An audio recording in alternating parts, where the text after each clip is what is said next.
Hello Sir Kira. Ito po yung point of view ko tungkol doon sa Black Spirit sa bahay nila Toti. Ang nagbigay ng kamalasan sa buhay namin. Hello po sa inyo mga Kirara. August 27, 2024. Noong una kong makita yung bata na yon. Nasa may hallway ito na pinagkukulungan ng bibi nila.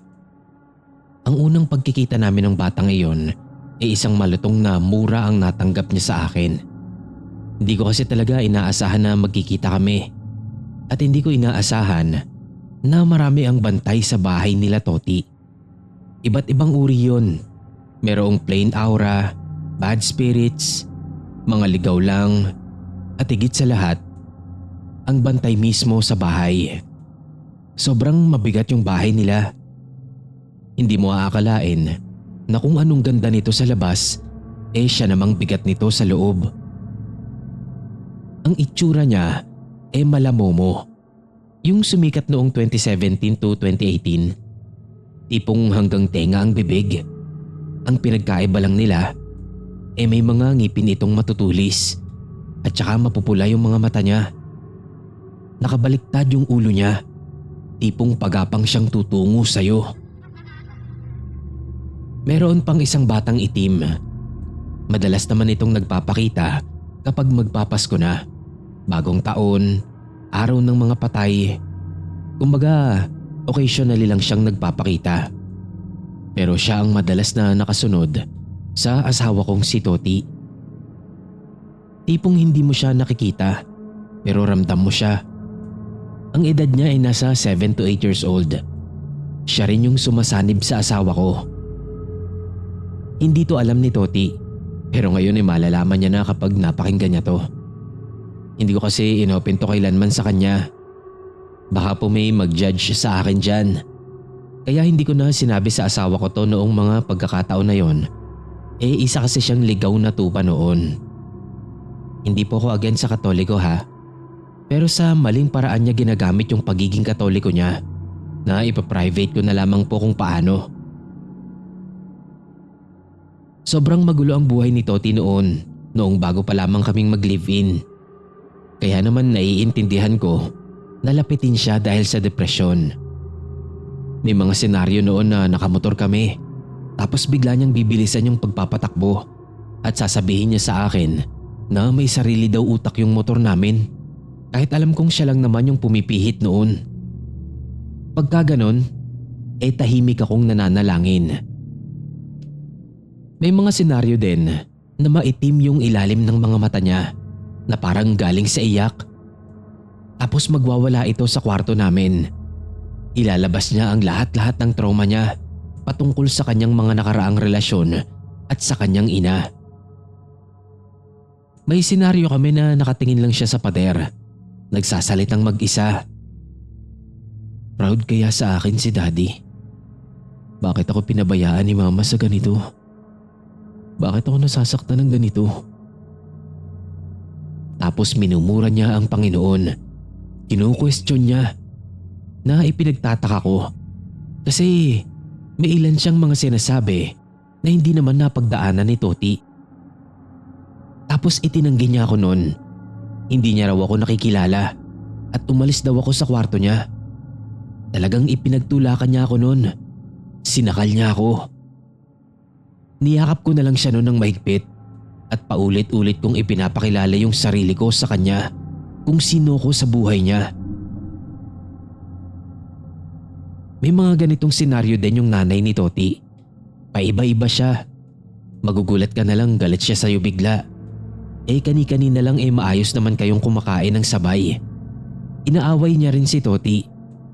Sa ibang araw naman, nagpapakita siya na obsessed siya kay Toti. Basta magulo. Sobrang magulo na maski ako parang nawawalan na sa sarili madalas. Ilang senaryo ang hindi ko makakalimutan kay Toti noong may kakaiba na naman sa kanya. May pagka-SPG po ito. Habang nasa kalagitnaan kami ng lambingan, bigla itong nag-iba ng boses. Nagulat ako sa sinabi niya sa tenga ko. Tangina, sarap mo pala. Dadalas-dalasan kong agawin ka sa asawa mo. Tumahimik ng sandali ang mundo ko noon. Takot, kaba, at iniisip ko kung paano ko nga ba pakakalmahin ang sarili ko. Pagtingin ko nun sa mga mata ni Toti, bilog na bilog yung itim nito.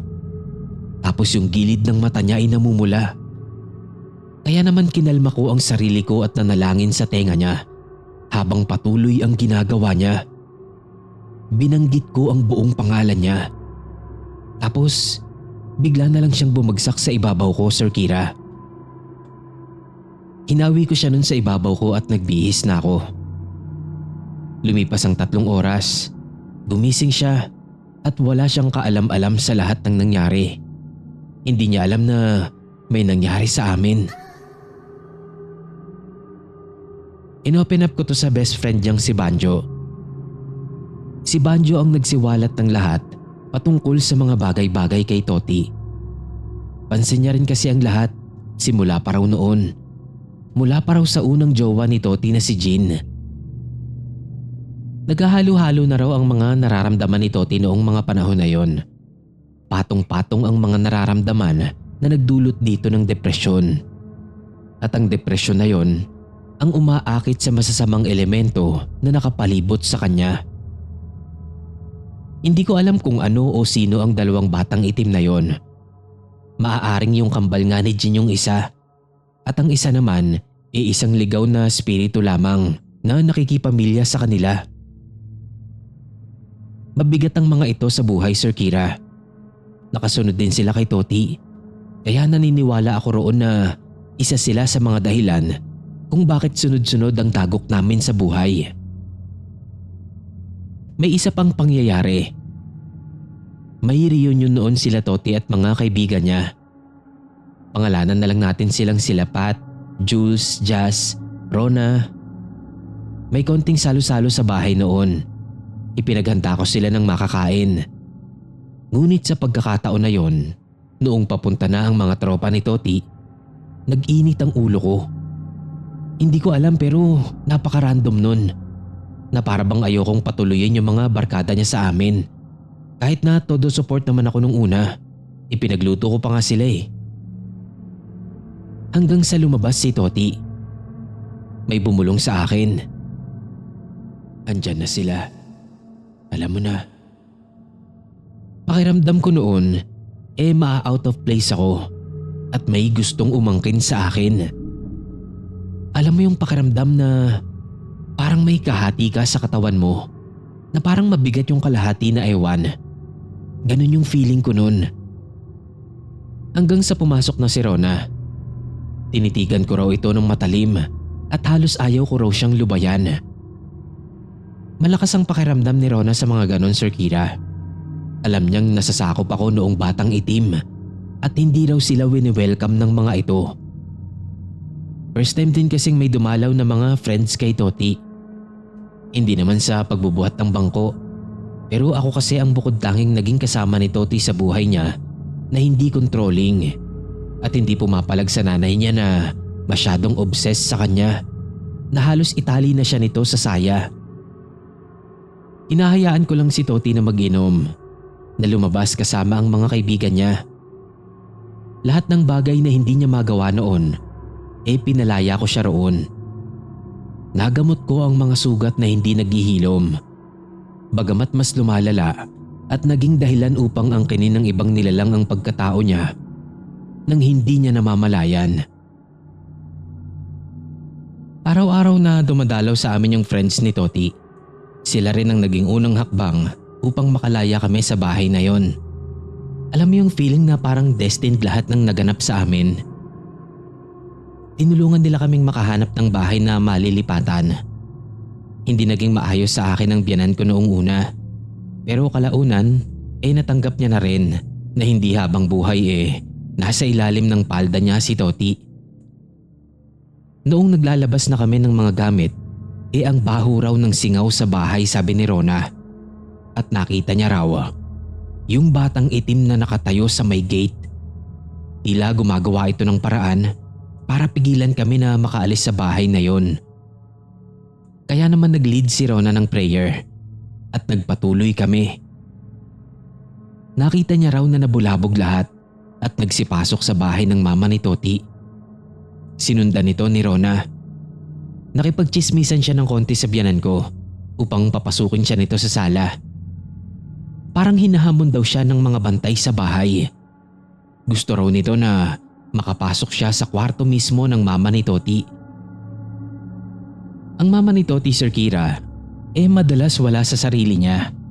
Masyado ring maluho, mapanghusga sa kapwa-tao. Basta super negative energy niya. Marami rin akong hindi magandang pinagdaanan sa kanya. At sa lahat ng naging mga girlfriend ni Toti, natatanging ako ang tumagal at kinayang ilaban siya. Sinubukan pa raw ni Rona na makalusot. Nagpaalam ito na makiki-CR sa banyo ng aking biyanan. Pagkatapos nito, napadaan siya sa kwarto nito. Nakangiti raw sa kanya yung mabigat na aura sa silid. Malas nga raw ang dala nito sa bahay. Kamalasan sa kabuhayan, which is taon-taon. Tuwing sasapit ang April hanggang May, nawawalan talaga ng tenant ang paupahan nila Toti at nasisiro yung mama niya kung kailan kailangan. Doon ako nalinawan, Sir Kira, na hindi talaga kami makakausad sa bahay na yon. Kaya pala madalas, 0 days talaga kami. Kung di kami magiging magastos, nawawalan naman kami ng pera. O di kaya naman, mananakawan kami. Nung mga 3 months pa lang akong buntis kay Ora, sobra-sobrang depresyon ang naranasan ko noon. Nagsabay si Toti at mama niya. Nagtandem sila sa katarantaduhan sa akin. Sobrang bigat nun. Halos gusto ko nang sumuko. Unti-unting nasisira ng itim na aura ang pamilyang binubuo ko. May bumubulong pa sa akin noon na hindi ako magkakaroon ng buong pamilya. Ilang beses din akong nagkaroon ng spotting nun. Umantong din sa point na naghiwalay talaga kami ni Toti at gusto ng mama niya na ipalaglag si Ora. Tanging panalangin lang ang nakakapitan ko noong mga panahon na yon. At halos lahat kami parang nasisiraan na ng bait sa bahay na yon. Maski yung pagsamba namin ni Toti para bang may pumipigil. Puro kamalasan. Pag nagiging masaya kami sa bahay na yon, parang mas nakakapagod. Ganoon yung pakiramdam namin noon. Umabot pa ako sa punto na inuuntog ko na ang sarili ko sa pader. Naiisip ko na ring tapusin yung sariling buhay ko noon. Minsan nagkukulong ako sa ilalim ng lababo. At pakiramdam ko, lahat ng mahal ko, paunti-unting kinukuha sa akin. Ang unang nawala sa akin ay ang best friend ni Toti na naging hingahan ko ng problema namin ni Toti. Ang aso ko na si Pachi na itinuring ko ng anak. At ang tatay ko na pinilayas ni Toti dahil lang sa nakukulitan siya rito. Dala ng sakit ng tatay ko. Ganun kalala yung negative energy sa bahay na yon na para bang ayaw nito na may pamilyang masaya doon. Noong bumalik na ang aking ama sa Cavite, ay namatay naman ang anak kong si Pachi. Doon na ako lumaban. Ipinaglaban ko ulit si Toti. Nangako ako sa Diyos na hindi ako aalis sa bahay na yon na hindi ko siya nasasagip. Sapagkat una pa lamang na hiniling ko sa kanya si Toti ay may kakaiba na.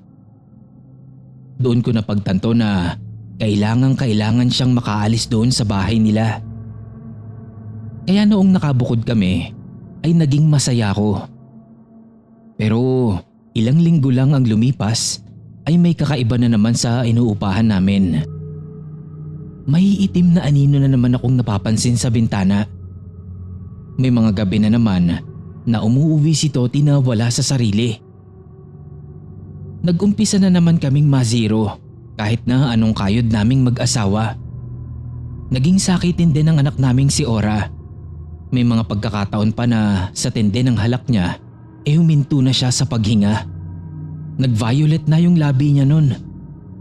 Yun yung gabing hindi ako halos magkanda o gaga kung paano kong isusugod si Ora sa ospital na napakalayo sa aming bahay habang daladala yung mga gamit na kailangan niya.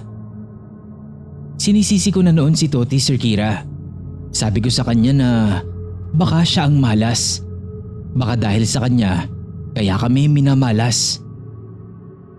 Kasi noong bago raw mamatay ang kanyang ama, ay meron itong ibinuga kay Toti. May iniwan itong anting-anting sa kanya. Sa sobrang galit ko nun sa kanya, nakikipaghiwalay na ako. Ang tanging nasa isip ko na lamang nun ay si Ora. Tapos nung gabing nasa ospital kami, na tuloy-tuloy yung pausok sa anak namin, ay bumalik yung paghinga niya. Tapos in-x-ray siya. Lahat-lahat pinagawa na namin. Another gastos na naman. Talagang nagpabaon na kami nun sa utang. Nangutang kami noon ng 7K para sa bills namin sa ospital. Pero sa kamalas-malasan, naengganyo ko sa maling corp. Na-scam pa kami. Bali, isa siyang lending company na magpapalend daw sa amin ng 50K. Basta mag-down lang kami ng 7K.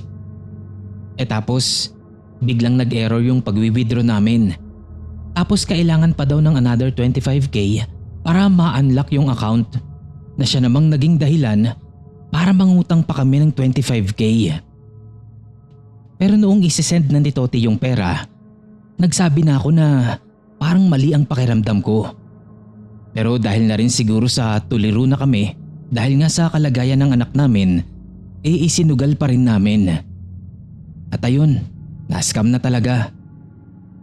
Imbis na makatulong, ay mas ibinaon pa kami, na hanggang ngayon ay pinagdudusahan namin. Ang tanging gusto lang naman namin noon ay ang sagipin ang anak namin at maging matiwasay ang takbo ng buhay. Pero sa pagkakataon na yon, walang panahon para magpakalugmok. Nanghiram kami sa taong pinakamalapit sa amin. Pinahiram niya kami ng 7K para makausad kahit papaano, at patuloy niya kaming pinapahiram. At awa naman po ng Diyos ay maayos na si Ora ngayon. Nag-decide kaming lumipat na dito sa Cavite, sa mama ko. Pinatignan ko rin si Toti sa manggagamot dito. At ang sabi nito, ang iniwan daw ng daddy ni Toti sa kanya ang dahilan ng lahat ng nangyayari sa amin. Nagliligalig daw ito sapagkat hindi naaalagaan ng tama, kaya nagiging lapitin din si Toti ng itim na aura na nagbibitbit sa amin ng kamalasan. Binigyan kami ng pangontra sa itim na aura. Ngunit pag napapauwi kami sa Angono, parang wala talagang epekto ang kahit na ano. Andoon pa rin yung pakiramdam na masastak kami sa bahay na yon at wala kaming karapatang umalis. Nasabi rin ng manggagamot na ako raw ang nagsisilbing pader ni Toti kung bakit hindi ito bastang napapasok, dahil daw sa pananampalatayang meron ako. Tinanong namin yung manggagamot kung papaano namin ito makokontra talaga. At ang sabi ng manggagamot ay may pagkakapareho sa sinabi ni Rona sa amin. Kailangan daw bitiwan ni Toti ang nakaraan, ang tradisyon na kinasanayan ng yumao niyang ama. Napansin ko rin yun, na kada gagawin niya ang mga bagay na yon, nag-iiba si Toti. Parang hindi siya yung Toti na minahal ko, at madalas napapasukan siya ng itim na aura, kung ano-ano ang naiisipan niyang gawin. Kaya naman inunti-unti ko kahit na ikakasakit niya. Ipinatigil ko sa kanya ang pag-aalay lakad niya tuwing mahal na araw. Tradisyon na ginagawa upang pakainin ng bagay na iniwan sa kanya ng kanyang ama. Ang tradisyon na kinasanayan niya upang sa masamang gawain mapunta. Ang paglilingkod kay Kristo ay hindi masama. Walang mali dito. Maging ang pag-alala sa mga ginawa niya para sa atin. Ang masama ay ang pamamaraan nito sa atin. Ang tradisyon na yon ay nakasanayan ni Toti upang takasan ang pagiging malupit ng kanyang ina. Kung kaya't minsan, hindi ganoon kabuo ang loob niya sa ginagawa niya. Kaya imbis na maging maayos siya, ay ito pa ang naglugmok sa kanya sa mga maling gawain para lang makatakas sa problema. At ang hindi pagpili sa tama para sa tradisyong matagal nang namatay. Merong tamang paraan ng pag-handle ng agimat o kung ano pa man ang tawag sa mga iniwan ng ating mga ninuno. Ngunit kung hindi natin ito alam kung papaano, ay madadaig tayo nito. Sa ilang taon na yon ay nadaig nito si Toti. At hanggang ngayon, may mga aura pa rin na dinadaig pa rin siya. May isang taong nakapagsabi na magtumibay lang daw kami dahil ang nakakapatay sa ganyan ay ang pag-ibig.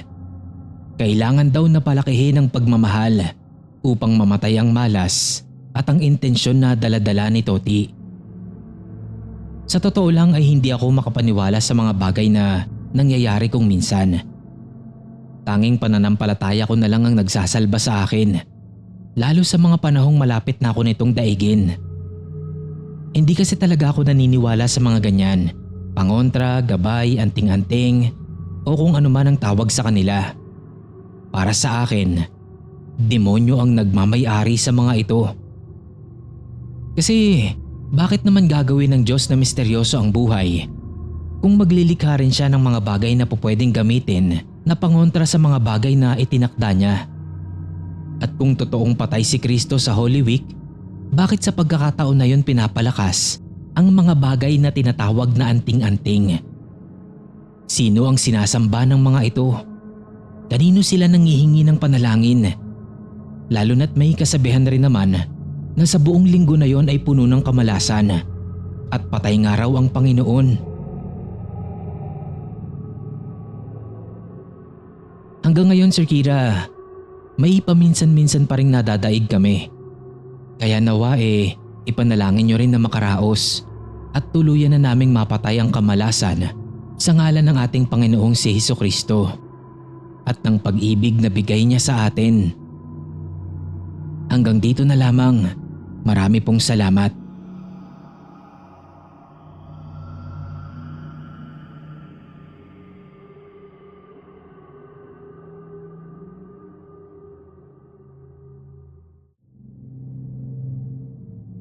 Hello Sir Kira at sa mga tulad kong Kirara. Suki po ulit. Ito ay naikwento ko na sa isa pang page, pero hoping pa rin ako na ma-share ito sa inyo at sa mga kapwa ko Kirara. Itong experience ko na ito ay after nung mawala si Marcus. Nung nagsisimula ulit akong bumangon at magtrabaho after ilang months ng pagluluksa. 2015 nung ma-assign ako bilang isang promodizer sa isang kilalang supermarket. Unang araw ko pa lang, nadinig ko na agad na nagkukwento yung isang dicer ng experience niya sa isang storage room o sa freezer. Sabi niya, pumasok daw siya sa storage room para kumuha ng product na kailangan ng isang customer. Bultuhan daw kasi ang kinuha, kaya nagkulang pa yung display nila. Palabas na siya ng freezer nung may nakita siyang tumakbo. Akala niya isa sa mga kasamahan niya, kaya hindi niya muna pinansin. Pero nung malapit na siya sa pinto, bumalik ulit yung tumakbo. At nakita niyang maliit at maitim yun. As in parang anino lang daw. Saka biglang nagsara yung pinto ng freezer habang nandoon pa siya sa loob. Nataranta siya nun, natakot at kinilabutan. Bukod sa lamig, pati na rin sa nakita niyang taong itim. Hindi niya rin mabuksan yung pinto, kaya pinindot niya na yung alarm. Binuksan naman agad yon ng mga guard at ng mga kasamahan niya at doon lang siya nakahinga ng maluwag. Ngunit biglang kinilabutan siya sa tanong ng mga kasamahan niya.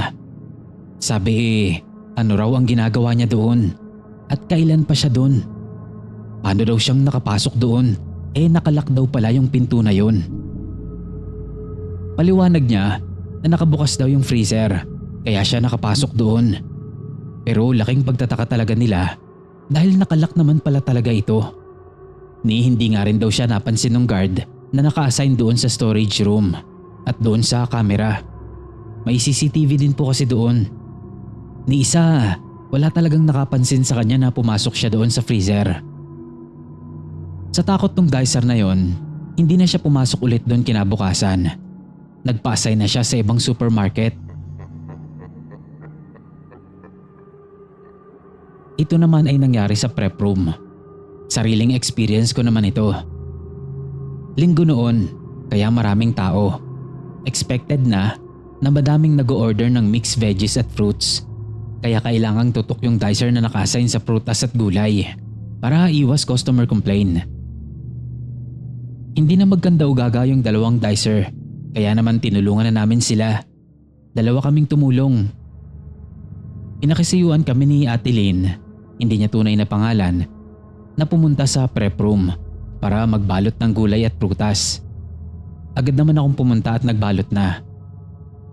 Tahimik nun, siguro mga 2:30 PM kasi walang nakabreak na dicer.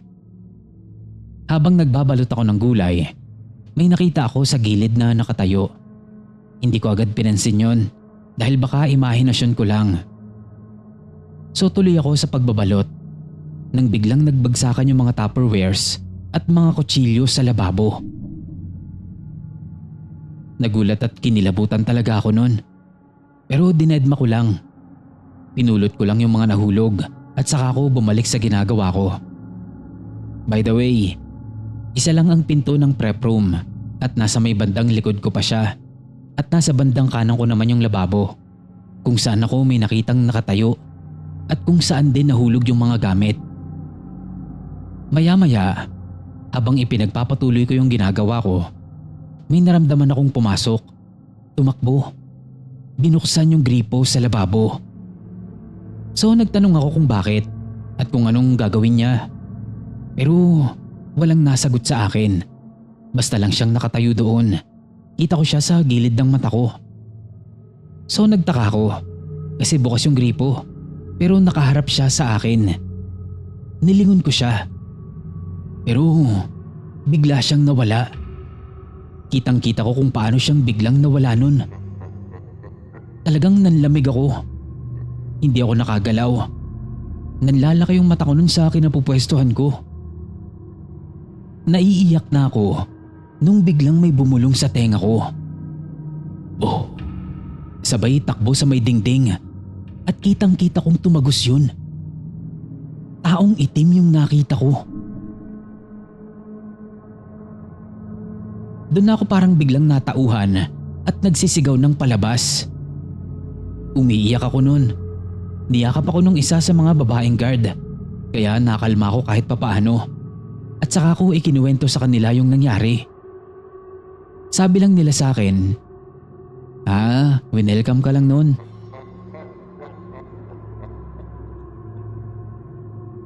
Ito naman ay sa utility room. Itong utility room na to ay katabi ng CR at ng locker room.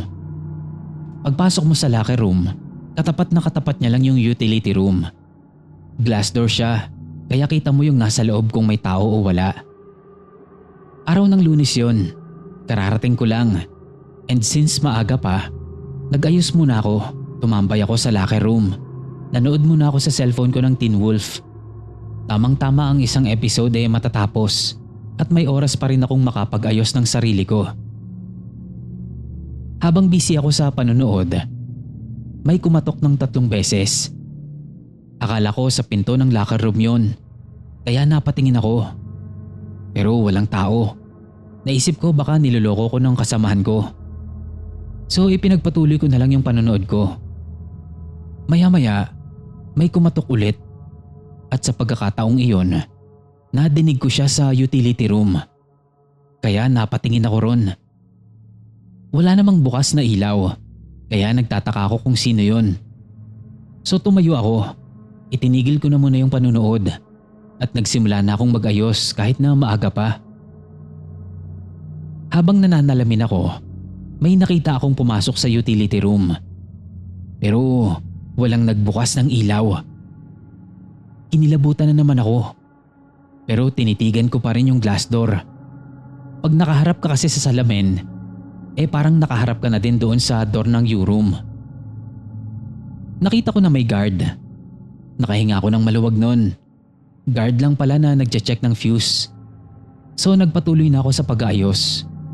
Naupo na muna ako after kong makapag-ayos. May 15 minutes pa ako bago pumasok. Maya-maya, may dumating na nga na ka-shift ko. Binati nila ako at sinabi nila na bakit daw ako nag-iisa. Baka daw pagpakitaan na naman ako. Sagot ko, hindi naman ako nag-iisa. Nandoon ka ako si Kuya Guard sa U-room. Pagkasabi ko noon, nadinig yun ang bisor namin. Kaya tinanong niya ako kung sinong guard daw yun. Sabi ko hindi ko alam, nakatalikod kasi ako nung pumasok. Nag-umpisa na naman akong kilabutan dahil sa isinagot niya sa akin. Paano raw na magkakaroon ng guard doon? Lahat daw ng guard na lalaki ay naka-assign sa baba. At saka hindi daw pwedeng bastang pumasok yung guard doon nang walang kasamang regular na personnel. Napamura na lang ako nun sa isip ko. Pagkatapos nagmamadali na akong pinasukan yung duty ko. Mabilis na kumalat yung balita nung araw na yon.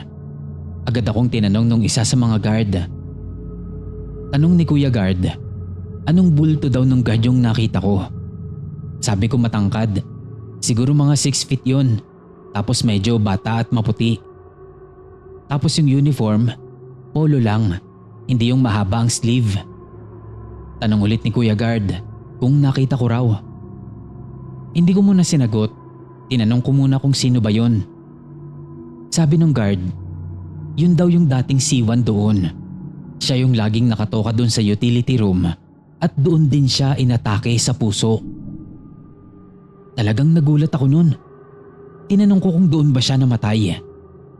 Hindi naman daw. Ang sabi ng guard, nakailang araw pa raw ito bago namatay sa ospital. Masipag daw yung guard na yon at talagang walang absent kahit na galing sa straight duty. On time din palagi pumasok. Kaya ang usap-usapan, nung namatay daw siya ay hindi niya pa matanggap. Kaya nagpapakita pa rin siya dito na akala niya siguro ay naka-duty pa rin siya.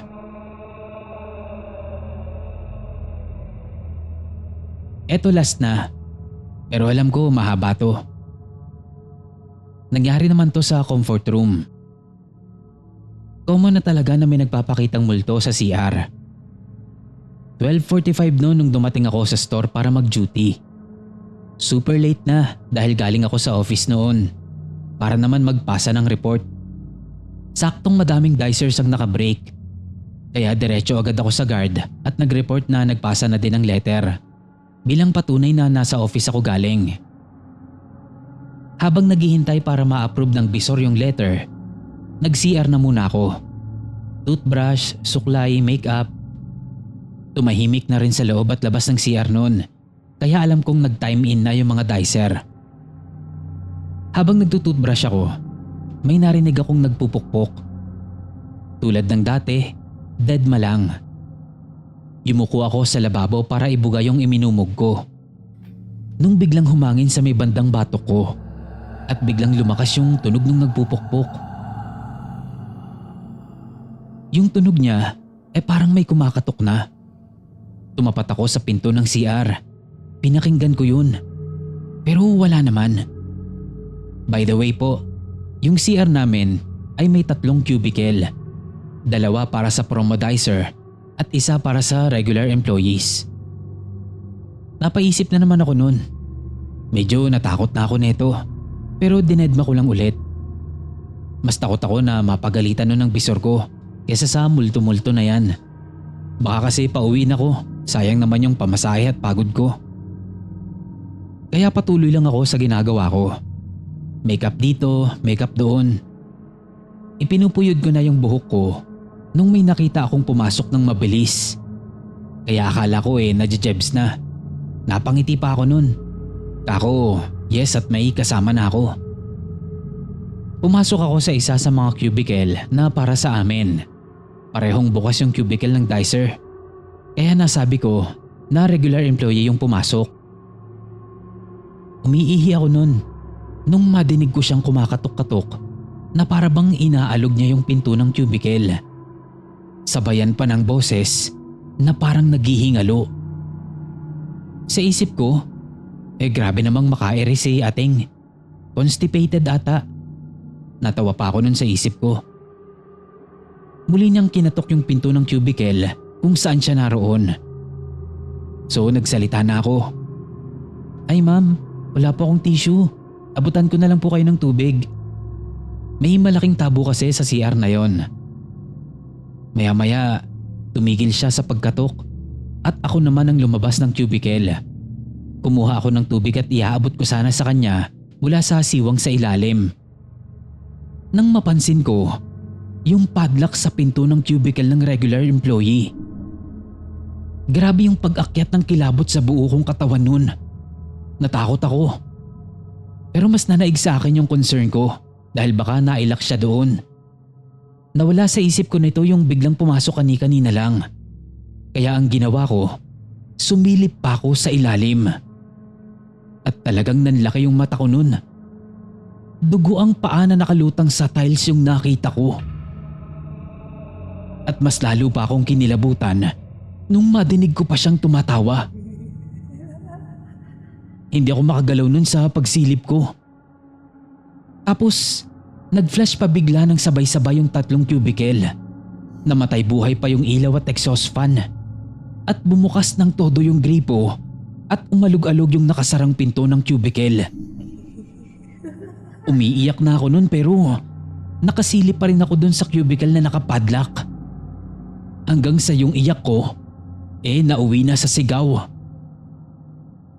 Hindi ako makagalaw. Umaagos na yung dugo niya papunta sa akin. Iyak na ako ng iyak nun. Hindi ko alam kung gaano ko katagal na nakaganon. Hanggang sa bigla na lang may humila sa akin pataas. Si Ma'am Liza, yung supervisor namin. At imbis na galit, concern ang nakita ko sa mga mata niya. May mga kasama siyang guard at janitor noon. Nakatingin silang lahat sa akin doon. Hanggang maya-maya, nagdilim na lang bigla ang paningin ko. Pagkagising ko ay nasa klinik na ako. Ipinakwento nila sa akin kung anong nangyari. At doon ko na nga din nalaman na matagal na palang hindi binubuksan ang pinto na yon. Kinakatok daw nila ako pero hindi ako sumasagot. Hanggang sa nadinig na nga lang daw nila yung sigaw at pag-iyak ko. Kaya winasak na nila yung pinto ng CR. Doon ko na lang din nalaman na dati daw palang apartel ang second floor ng supermarket na yon bago pa ito naging supermarket. Usap-usapan na may babaeng naglaglag daw ng sanggol niya sa apartel na yon at doon din siya nagbigti sa mismong kwarto niya, which is yung CR ng employees ngayon. Hindi raw matahimik yung kaluluwa kaya patuloy itong nagpaparamdam. Pinakiusapan nila ako na manahimik na lang daw ako sa nangyari. Pero simula nung araw na yon, hindi na talaga ako pumasok o sumilip man lang doon sa CR na yon. Kahit bilang isang customer. Last na balita ko nitong 2026 lang, lumipat na raw yung supermarket na yon. Nasa ibang lugar na sila ngayon. Hindi ko alam kung bakit. Kasi malakas naman yung supermarket na yon sa customer. Maaaring hindi lang ako ang huling naging biktima ng mga hindi matahimik na kaluluwa doon sa building na yon. Hanggang dito na lang po. Maraming salamat po ulit. More power sa iyo, Sir Kira, at sa iyong mga kiraras.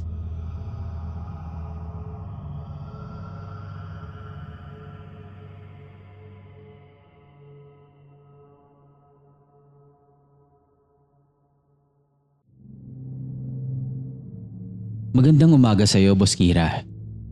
Ako po ito si Michelle na OFW sa Saudi pero ngayon ay nasa Dubai naman. Itong gusto kong ikwento ay pinaghalong karanasan ng aking kapatid na sumunod sa akin at pati na rin ang sa akin. Tungkol ito sa mga bahay na natirhan namin. Mula pa noong mga bata pa kami hanggang sa lumaki na kami. Ang una kong ibabahagi ay ang kwento ni Grace sa naging boarding house niya sa Makati noong siya ay nagwo-work pa sa isang call center facility sa Ayala. Yung boarding house na nakuha ni Grace noon ay yung pang budget friendly lamang dahil hindi naman malaki ang sahod niya that time. Meron siyang kasama sa room, isang dalaga na minsan nagdadala ng jowa sa room nila. Isipin niyo na lang ang inis ng kapatid ko sa mga panahon na yan. Dalaga pa rin kasi ang kapatid ko hanggang ngayon. 3 taon ang agwat ko sa kanya. 40 na ako ngayon. Noong una, okay lang naman ang lahat. Normal lang. Hanggang isang gabi, habang natutulog yung kasama niya at siya naglalaro sa cellphone niya, may nakita siyang isang malinaw na anino na pumasok sa banyo nila. Teka, para ma-imagine niyo po yung itsura. Bale, maliit lang yung room nila. Kaya ko ngang abutin yung kisame nun eh. Pagpasok mo pa lang, mini kusina na. Kumanan ka lang ng konti, makikita mo na ang lahat. CR, tapos yung living area at bed area nila magkasama na. So balik tayo dun sa anino. Binaliwala lang yun ni Grace. Kasi malimit daw siyang parang may nakikitang anino kapag biglang tingin sa isang banda sa tuwing gumagamit siya ng gadget. Siguro nga wala lang yun. Pero isang gabing umuwi ang kapatid ko galing sa graveyard shift. Naabutan niya na may kasama yung ka-roommate niya. Naliligo daw sa CR yung jowa at natutulog naman yung ka-roommate niya. Nainis siya kasi hindi nagpaalam na magdadala ng bisita. Pero dahil pagod siya, ipinagpabukas niya na lang yung sermon. Kinabukasan pagmulat pa lamang ng mga mata niya, sinabihan niya agad yung roommate niya about sa issue. At nagulat si roommate kasi wala daw siyang kasama kagabi sa room. Nasa probinsya daw yung jowa niya. Nagkukumpleto daw ito ng requirements para sa trabaho. Ibinalik pa nga yung paratang sa kanya. Si Grace daw yung matagal sa CR. Ihing-ihi na raw siya nung gabi. Pero tiniis niya lang kasi napakatagal daw ni Grace sa CR. Hanggang sa makatulog na lang daw siya ulit. Paano naman daw maliligo si Grace? 3:00 na ng umaga nung makauwi siya sa boarding house nila. Nagkagulatan sila nun. Tumayong pareho yung balahibo nila. Kung hindi yung jowa ng roommate niya at hindi si Grace yung nasa CR, sino daw pala yun? Dali-dali nilang pinuntahan yung CR. Tuyong-tuyo raw ito. Kung may naligo raw doon, kahit kagabi pa yun, dapat daw sana ay basa pa rin yung sahig nito.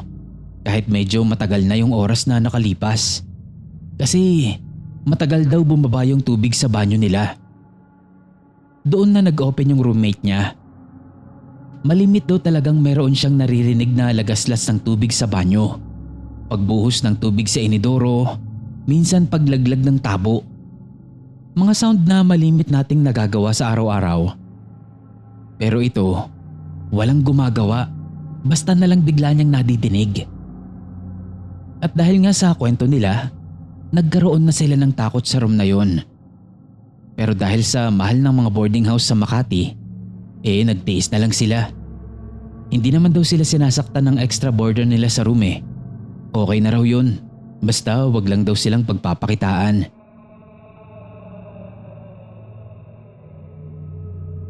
Itong isa pang kwentong ibabahagi ko ay kwento sa bahay na inupahan ng mga magulang namin sa Binyan, Laguna.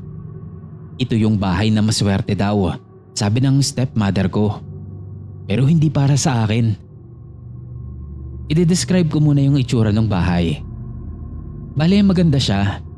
Maluwag ito. Meron siyang 2 room na meron ding kalakihan. Living room na maluwag, kusina at isang banyo. Mataas din ang kisame. Sa laki at ganda ng bahay na yon, 2,000 pesos lang kada buwan ang upa namin doon. Around year 2007 yon at talagang mura na yon. Sobrang mura. Yun nga lang, hindi kami nagtagal sa bahay na yon. Lumipat din sila tatay sa loob lang ng 1.5 taon. Ang rason, binabaha daw. Pero isa lang yun sa naging rason. Meron kasing kakaibang karanasan kaming lahat doon sa bahay na yon. Lalo na ako at ang pinsan kong lalaki. Bale, share kami sa room. Sa pangalawang room kami. Walang pinto yung room na yon at hindi na lang din pinalagyan ni tatay. Kasi babae ako at lalaki naman yung pinsan ko. Iwas mali siya siguro sa ibang mga tao. Hindi naman kami nagkakasabay matulog doon. Lagi kasing magkaiba yung oras ng mga work namin. Kung pang umaga ako, siya naman ay panggabi. Pero pareho kami ng nararanasan doon sa kwarto na yon. Yung room namin ay simple lang. May malaking bapag sa gitna na may hinihilang sidebed sa ibaba. Cabinet na walang laman. Yun lang. Yung mga gamit kasi namin nasa bag. Pareho kasi kaming nakikitira lang kahit tatay ko naman ang naupa doon. Sa tuwing matutulog ako doon, mapaaraw man o gabi, mabigat at mahirap huminga. Parang may nakadagang mabigat sa dibdib ko. Minsan parang hinahampas pa nga. Ending, sa sofa ako matutulog. Akala ko nung una dahil lang sa walang proper ventilation. Wala kasing bintana yung room na yon. Tapos minsan kapag walang tao sa room, may maririnig kaming langit-ngit ng kahoy o kalabog sa papag. Tapos tunog ng pintong sinisipa. Wala namang pinto yung room na yon. At malimit na mangyari yun. Yung mga naririnig namin, binabaliwala lang namin yon. Sanay kami sa mga ibang kasama. Lahat po kasi kami ay may third eye o malakas ang pakiramdam. Hanggang isang araw pag uwi ko, nadatnan ko yung pinsan ko. Tulog na tulog pa siya nun. May pasok pa yun siya. So pinuntahan ko siya at ginising. Matagal siya bago nagising. Inampas-hampas ko na siya nun. Pero ayaw talagang magising. Naalala ko na baka binabangungot. So kinuha ko yung palaspas at hinampas ko sa kanya. Kumuha din ako ng pulang tela at binalutan ko yun ng asin. Tapos saka ko ipinahawak sa kanya. Ewan ko rin, basta kung ano lang yung ginawa ko nun para lang magising siya. Maya-maya lang din naman ay nagising na siya. Sabi niya, meron daw lalaking nakasabit sa mismong hinihigaan namin. Yun lang yung sinabi niya nun. Tapos nun, isinasama niya ako sa pwesto nila tatay sa palengke. Ayaw niya akong matulog dun. Hindi na rin siya nakapasok. Sa palengke na rin ako nakatulog nun. Umuwi na lang kami sa bahay noong oras na magre-ready na ako sa pagpasok. Binantayan niya talaga ako nun. Sabi niya, wag daw akong matutulog mag-isa sa room na yon o kahit magstay man lang doon nang wala akong kasama. Kinausap nila tata yung may-ari ng bahay. Yun pala, may nagbigti daw pala doon at meron ng 2 namatay doon sa bahay na yon. Pero ayun nga, swerte daw. Umaangat daw sa buhay ang pamilyang tumitira doon. Kaso nga lang, may namamatay. Kila tatay, hindi importante ang swerte. Kaya umalis na sila sa bahay na yon. Yung pinsan ko, nag-boarding house na lang sa malapit sa work niya. Ako naman, nabuntis. Yan na lang po muna ang ibabahagi ko. Pasensya na sa mga magulong spelling.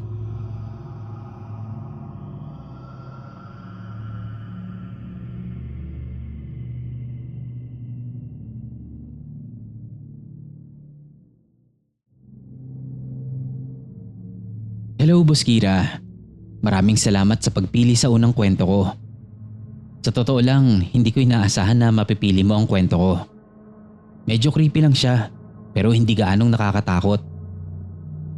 Nakakahiya mang aminin, pero mas importante kasi sa akin na may bago kang upload sa channel mo. Medyo na-addict na kasi ako sa pakikinig sa mga kwentong ibinabahagi sa iyo ng mga taga-subaybay mo. Anyways, second story ko to sa karanasan ko dito sa apartment building namin. Around 2004, noong mag-move in kami dito ng anak ko. 2-bedroom to. Mandatory kasi dito sa Canada na may sariling kwarto ang mga anak. Lalo na at single mom ako ng time na yon.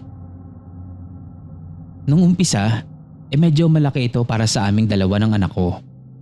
Wala pa kasi kaming mga gamit noon. Kaya nag-e-echo pa sa unit kapag nagsasalita kami. Nadidinig ko rin yung kada lakad nung nakatira sa taas.